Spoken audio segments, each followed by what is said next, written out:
Welcome to the Carboline Tech Service Podcast, the go-to industrial coatings podcast. Here are your hosts, Jack Walker and Paula Atzemis. Be sure to hit like, subscribe, and set your notifications to on so you never miss any important YouTube content from Carboline. Welcome to another edition of the Carboline Tech Service Podcast. I'm Jack Walker. With me, as always, as the Director of Technical Service, that's Paul Atzemis. He's to my left or right, one of the two. Sometime I'll come up with a new joke. And as if you're watching this thing... I am definitely to your right. So here's the thing, though. Like, I'm looking at the screen, and you're to my left. Oh, that's not right. Looking at the screen. You know, like, this is my left hand, even though it's on the right. It's the whole mirror thing. Anyway, if you look down below, we got Brian Cheshire. He's with us. He's our market manager for water, wastewater. Hey, Brian, how's it going? Hey, guys, doing well. All right. Great to have you back with us again. Yeah, thank you for having me back. And after the last episode with the bad joke, it was kind of 50-50 if you were going to bring me back. Yeah, for us too. I have to say, I've been like nervously awaiting this episode because after the YouTube version aired, Brian texted me and said, "Revenge is a dish best served cold." So I feel like I got something coming my way because of a little Scrabble joke. But we wanted to have Brian on again like we always do, and we're going to talk about a standard that we haven't talked about yet, and that's the AWWA C210. So Brian, quickly, why don't you tell us what that standard is for? So it's actually for steel water pipe. And, you know, kind of before we get into the standard, thought it may be relevant to kind of talk about, you know, really the drinking water infrastructure here in the U.S., just to kind of frame up the need, I guess, for protective coatings. Sure. So I know before we've talked about wastewater on the show here, and we've mentioned the American Society of Civil Engineers infrastructure report card that they put out every few years. Mm-hmm. And we've talked about wastewater being a D+ as far as a grade level goes, but within that same report, they give the drinking water infrastructure a grade of a D. So actually a little worse. Yeah. F+. You know, kind of some interesting facts, I guess from this, and also from some other reference guides. But the U.S. uses about 42 billion gallons of water a day. And drinking water is delivered via roughly 1 million miles of pipe across the U.S. And the thing with these water pipes is many of them were laid in the early to mid 1900s. And at the time, they were planning on a lifespan of about 75 to 100 years. So do the math and you can kind of figure why we're falling behind here. But, you know, another staggering fact is, you know, every day about 6 billion gallons of treated drinking water are lost due to leaking or aging pipes. And there's roughly, you know, 240,000 water main breaks a year. And so I think they're all on my street, and all 6 billion gallons runs down the hill. Definitely seen that in action. But, yep. But the interesting thing is the AWWA estimates that $1 trillion is necessary to really maintain and expand service to meet demands over the next 25 years. So, you know, it's definitely become a political thing, but it's, you know, it's definitely needed. And the thing is, it's kind of funny when you look at our pipe infrastructure, it consists of a bunch of different substrates. There's actually wood pipe still in use Shut up. here in the U.S. Shut up.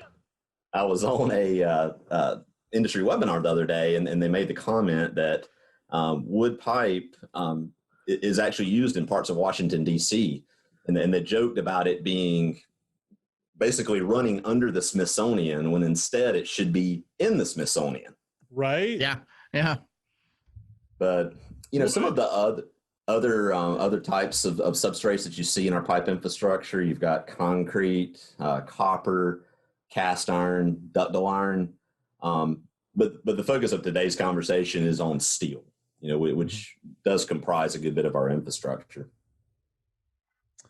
So as long as we brought up the steel pipes, let's elaborate a little further on those. What kind of uses do we see with it, and where do we see that steel pipes in the water system?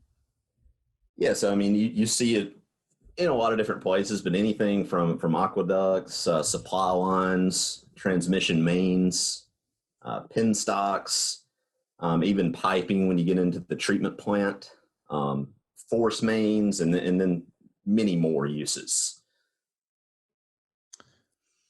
So what kind of linings do we typically see in these? Yeah, so oddly enough, one of the more commonly seen is cement mortar linings. So that those have a widespread usage in still water pipe. But also you see protective coatings used quite a bit. They really act as a barrier between the substrate and when you have buried pipelines, it's basically isolating that substrate from the surrounding soils, which can be a corrosive environment. Yeah. And then you see, coatings are used in tandem with cathodic protection systems. And actually the two used together, definitely increases service life.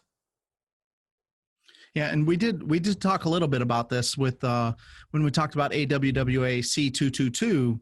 We did way back, that was about 30 episodes ago, right around episode 144-ish, maybe. Yeah, Brian and I had a fight the other day that whether or not he was actually on the episode. I swore he was. And he said, no, it was just his idea. So I feel like he probably knows where he was better than I do, but me. I don't know. If it wasn't memorable, at least, We're not very memorable. We're not very memorable. Two fat guys with beards. All right, Paul, we are going to talk a little bit about the Simstone System Selector Guide. This is a brand new document brought to you by Carboline to help you better navigate our secondary containment line. Paul, why don't you tell them a little bit about this guide? Yeah, so one of the really nice things about this guide is just how interactive it is. This guide goes and it breaks down on dozens and dozens of different common chemicals that you're going to see in the industrial spaces. And it lets you know, are you talking about foot traffic? Do you have forklift traffic? Is this a truck loading zone? And it breaks down each system by what kind of traffic can it tolerate? What kind of system do you have to install? And the interactive part is when you go to the website and you go to the marketing page and you download this document, it's interactive to the point where you click on the button and it opens up the system information sheet for that product. So it will tell you about the full aggregate filled coating system, or a neat coat system if it's a neat, or a fabric reinforced system. Every one of those are linked right there to it. So there's no guessing, there's no hunting around. You don't have to know how to maneuver the website. Just click on that and it takes you right to the sheet that gives a description of what coatings are needed and how to order and generally install that system. Yeah, so if you're a specifier and you're out there and you're working on secondary containment systems, you should use this guide, as it'll give you everything you need to know to write a secondary containment specification. That's the Simstone Selector Guide by Carboline at www.carboline.com. So now that we've talked a little bit about the steel pipe, let's talk, I brought up AWWA C210, and that's the liquid epoxy coatings and linings for steel water pipe and fittings. So it's not just specifying steel, but it's actually specifying what type of coating as well. Yeah, that's right. And I'll tell you, before we kind of get into some of the testing and specifics, I do want to kind of give the disclaimer that AWWA lays out. But C210 is a standard, not a specification. So these standards really lay out the minimum requirements. But there's a lot of other elements that you would see in a specification that really aren't going to be touched on in the scope of this document. So I do want to point that out. And then really the scope of the standard, it covers the use of liquid epoxy coatings for exterior coatings and interior linings of still water pipe. And The interesting thing is, that the first edition of this standard was really more specific to coal tar epoxies. And now it really speaks more to, 2-part chemically cured epoxies. And then, within that, they actually list many different types of curing agents. But, so some of the other things, within the scope of the standard, so it covers both shop and field applied liquid epoxy coatings and linings. And generally, this is going to be for the still water pipelines that are installed either underground or underwater. But there's, several things covered from there. When you talk about the actual coating, anything from the application, which is going to include the cleaning, surface prep, items, miscellaneous items like, how to address holdbacks for field welds. And then from there, it's going to talk about inspection, some of the testing, some of the performance requirements, and then even, packaging and storage requirements. For sure. And then when we look at that, it also covers application as well, right? Yeah, most definitely. And there's a few definitions within the standard that I thought was kind of pertinent to lay out. It speaks to the constructor, the manufacturer, and the purchaser. So basically, the constructor in the scope of this is really going to speak more to the pipe fabricator. The manufacturer in this case will speak more to our world, to the coating supplier. Yeah. And then the purchaser is going to be the owner or the end customer. Sure. And so one of the things that you look at this, and then we kind of, I'm going to kind of sidebar it here for just a second, is we were having this conversation the other day that this specification's importance has actually kind of grown within the industry because they don't use it solely just for steel water pipe. We've started to see it pop up as a requirement in other standards like the AWWA C210. Mm-hmm. No, you're right. It does reference it, in that standard, which is speaking to steel water tanks. Mm-hmm. And I think one of the reasons that it gets referenced in the other standards is because this one does have a set of testing requirements in the C210 that it kind of lays out and says, here's what you need to do. Do you want to touch on those a little bit for us, Brian? Yeah, sure thing, Paul. So, kind of first and foremost, because remember, this is steel, for steel water pipe. So, first and foremost, the lining system has to be certified to NSF 61. And, we've talked numerous times on this show about the impending standard from NSF 600, which is going to be rolling out in January 1, 2023.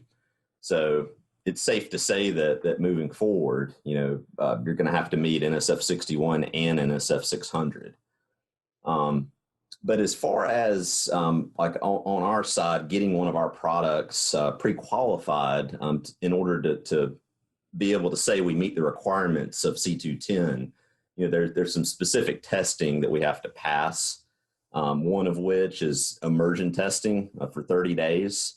And you're testing, in deionized water, 1% sulfuric acid, 1% sodium hydroxide. And, you're basically having to exhibit no blistering, peeling, or disbondment after being exposed to those.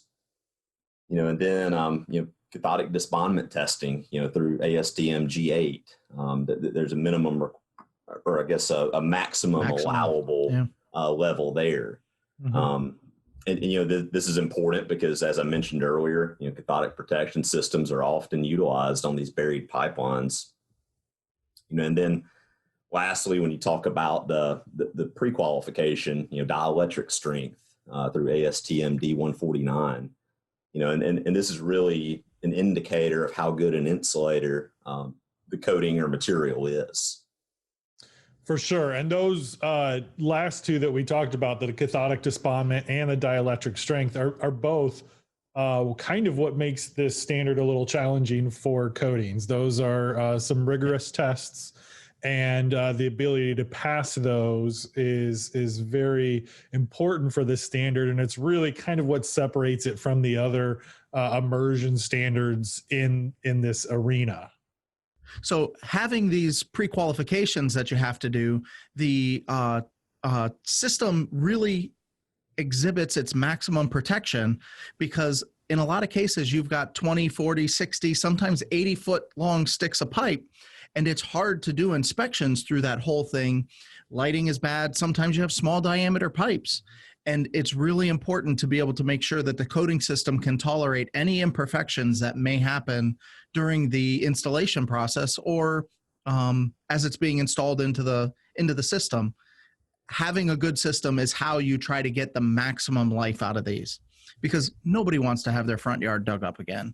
Nobody wants to have a newly paved street that now they have to dig up because a water pipe broke. I mean, I almost think that that's a cause and effect thing. They repaved the street because the water company wanted to redo all the pipes, because that's surely what happens every time the street gets paved. Mm-hmm. And then lastly, with this standard, Brian, there's some quality control measures that come with the epoxy coating. Do you want to touch on that quickly? Yeah, sure. So, the first thing is, you're wanting to check the appearance, so this will be a visible inspection. You're really looking for, any blisters, cracks, bubbles, any other visible defects there. Mm-hmm. One of the things, since we're dealing with catalyzed materials, we do want to test for cure, and that's typically a solvent rub test there. And this will typically, kind of go in accordance with the manufacturer's recommendations, because different products obviously have different cure times.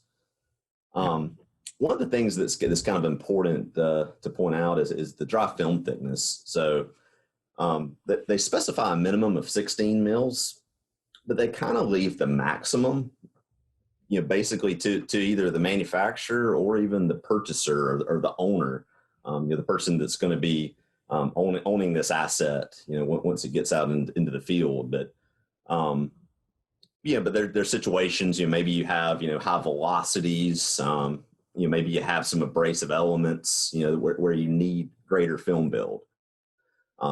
So like I said, the top end is somewhat open-ended, but the minimum is 16 mils. And you're gonna frequently see that top specified by your NSF ANSI 61 standard, because that does typically specify what the maximum range is for something. So that's something you have to keep in mind. It's coating specific, not necessarily to the spec, because the standard only says the minimum. So then go back to your ANSI NSF testing to find out what the maximum is. No, Paul, that's a great point. So, but yeah, I would say really the last two quality control requirements, that we see in the standard, holiday testing, per NACE SP 0188, and then adhesion. We're doing pull-off adhesion, and they're requiring, a level of 800 PSI or greater. So. Yeah, and for most of these pipeline coatings, that 800 PSI really isn't much at all. That's a really easy to achieve number. Now, what I really want to do before we close this up, because we're getting close to time, is I kind of want to talk about a real life scenario that everybody knows about. I don't want to get political, but part of me kind of feels like that if in Flint, Michigan, they had a few of these AWWA C210 coatings on their pipe, they wouldn't be in the situation that they're in today. And they're still in it today, and that's the political part. We don't have to go there. But if you're a city engineer and you're looking at that and you're going, oh my God, I don't want that to be me. These kind of coatings are exactly what prevent that whole disaster from happening. That's right. There are standards that can help you work through this.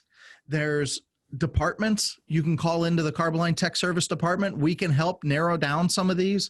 We talked about this in last week's episode that we can help go through it to make sure that you've got the right coatings in for the scenario. And sometimes the coating or the right recommendation is a different option. And we'll be sure to let you know that too. We want it to be right, because, let's face it, especially when we're talking about the drinking water system, I'm drinking it, my family's drinking it, my friends are drinking it. I want to make sure that it's safe for everybody. And that's what's really the most important thing. And that's what we're all trying to do, is we just want to make sure that it's good, safe, and healthy for everyone. Absolutely. But I think, just kind of to wrap it all up, we have AWWA C210, that's liquid epoxy coatings for linings for steel, water pipe, and fittings. Now, don't let that keep you short-sighted there. It is being expanded on AWWA D102, which is the main specifying standard that they use for steel tanks for potable water, is now starting to include the C210 as a part of it. The thing that differentiates the C210 is the different stringent testing that the coatings have to go through in conjunction with the other AWWA NSF 61 and those ANSI 61s, those standards. So there's a lot of testing that goes in to verify whether or not a coating meets the standard, and that makes it a really good standard, in my opinion. Yep. But Brian, thank you very much for coming on, as always. Thank you guys for having me. I guess I get Brian to still wait for that revenge. Yeah, it'll sneak up on you, so just wait. I guess we'll just have to like give them, see if I can superimpose like a mustache on them just to start it. But anyway, for Paul, I'm Jack, and we'll see you guys next week.